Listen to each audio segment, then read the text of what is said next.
කියන්න ඕන මේක වීඩියෝ කරන්න හිතන් පටන් ගත්ත වැඩක් නෙවෙයි. මේ වැඩේ කරගෙන යනකොට තමයි හිතුනේ වීඩියෝ එකක් කරලා දැම්මොත් හොඳයි කියලා. අපි මේ කෑම උයන්නේ එළගල්ල දේදුගල කියන පැතිවල නායයන් අසරණලා ඉන්න අපේ මිනිස්සුන්ට කෑම වේලක් දෙන්න. ඒ වෙලාවට තියෙන්නේ එළගල්ලට අපි ඒ ඕන කරන කෑම ටිකයි එයාට අත්‍යවශ්‍ය වෙන බල ටික අරගෙන යන විදිහ. naik power dengan power lagi baik jika kita kalian terkait sesuatu lagi ini yang ini karena dia anak di separaknya itu yang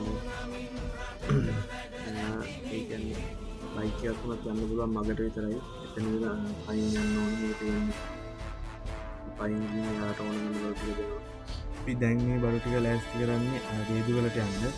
මෙතන තියෙනවා ඒ කට්ටියට ඕන කරන කෑම බීම ඒ වගේම ඇඳුම් පැළඳුම් තව අත්‍යවශ්‍ය නාන වර්ග කිහිපයක් අපි එකතු කරගෙන තියෙනවා.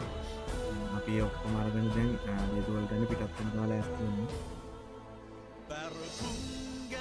මේ තියෙන දේදුවලට යන පාර අතරමඟ ඒ කියන්නේ ගොඩක් නාය නොගිය තැන්වලත් මේ වගේ පාර ඉල් කරලා ගිහින් තියෙනවා. මොන ව්‍යසනය වුණත් මේ පරිසරයේ සුන්දරත්වය නම් අඩු වෙලා නැහැ.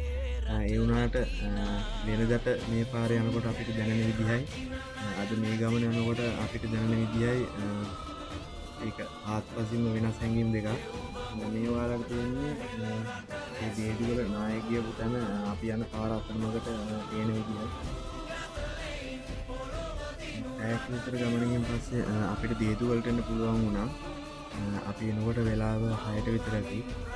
අපි එතනට ඇවිල්ලා අපි ගෙනාපු බඩු ටික ඔක්කොම එතන හිටපු නිලධාරීන්ට බාර දුන්නා. මෙතන විතරක් නෙමෙයි තව උඩහට එනකොට දේදුවල ඉස්කෝලේ ඒ වගේම පැලැන්පිටිය වගේ තැන්වලත් නායයන් ඉන්න මිනිස්සු අසරණලා ඉන්නවා. ඒ තැන්වලට මේ හම්බෙන විදිහටවත් මුකුත් හම්බෙන්නේ නැහැ කියලා තමයි අපිට දැනගන්න හම්බුනේ. ඒ තැන්වලට උදව් කරන්න කැමති කවුරු හරි ඉන්නවනම් මම යටින් කන්ටැක්ට් නම්බර්ස් එකක් දාන්න. ඒවට කතා කරලා ඔයාලට ඕන විස්තර දැනගන්න පුළුවන්.